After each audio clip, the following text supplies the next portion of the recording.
Every family's got secrets. Every sibling's felt jealousy.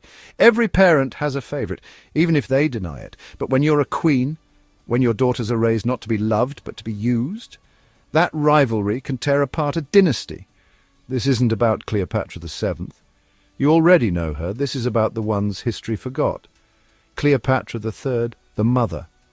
Cleopatra IV, the rebel. Cleopatra Selene, the survivor. 3 women, 1 crown, and the bloodline that paid the price.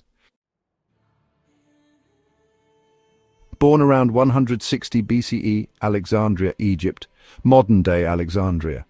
Cleopatra III was a queen who ruled like a general, co-ruler of Egypt with her uncle-husband Ptolemy VIII. She wasn't just playing politics, she was politics. She helped assassinate rivals, kept the kingdom together when her husband flipped alliances like dice. And when he died, she didn't step back, she stepped up. Her sons, Ptolemy IX and Ptolemy X, were crowned, but she held the strings. She made state decisions, hand-picked wives, declared herself mother of kings, but power blinded her, especially to what it cost her daughters. Her son, Ptolemy IX, married Cleopatra IV, his own sister. That was normal for the Ptolemies, but Cleopatra III wasn't feeling it. Maybe it was jealousy. Maybe Cleopatra IV was too bold, too independent. Whatever it was, she forced them to divorce. And here's the wild part. She replaced Cleopatra IV with her other daughter, Cleopatra Selene. Imagine that. You split your daughter from her husband, and then marry your other daughter to him, like she's a backup plan. Cleopatra III wasn't raising girls, she was breeding queens, and the way she played them would shatter the house she tried to protect. Born around 138 BCE, Alexandria, Egypt. Cleopatra IV didn't just lose a crown, she lost her place. She was humiliated, publicly dumped, cut from her own mother's court, and when she looked for protection, she was told to sit down and be quiet. She did the opposite. She married her other brother, Ptolemy X, in protest, or revenge, and then fled Egypt altogether. She landed in Syria, where the Seleucid Empire was collapsing in civil war. Cleopatra IV didn't just survive there, she made moves. Married Antiochus IX, gave him an army and helped him fight for the throne. She fought not for Egypt, but for herself. She wanted to matter again, to prove her mother was wrong to cast her out. But war is cruel. Antiochus IX lost. Cleopatra IV was captured and killed. No monuments, no mourning. She died an enemy of Egypt, but she died fighting.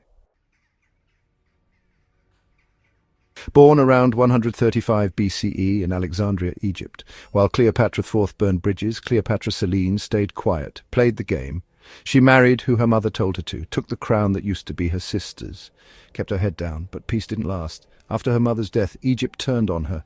She was married off, not once but 3 times, to kings in the war-torn Seleucid Empire. Every one of them died. She buried husbands, fled cities, raised her son in chaos, until she did something none of them expected. She made her son Antiochus the 13th king and herself co-ruler of Syria. Not a queen by marriage, a queen by will. She ruled through rebellion, through loss, through betrayal. She wasn't loud, she was relentless. In 69 BCE, her last stronghold was captured by Tigranes II of Armenia.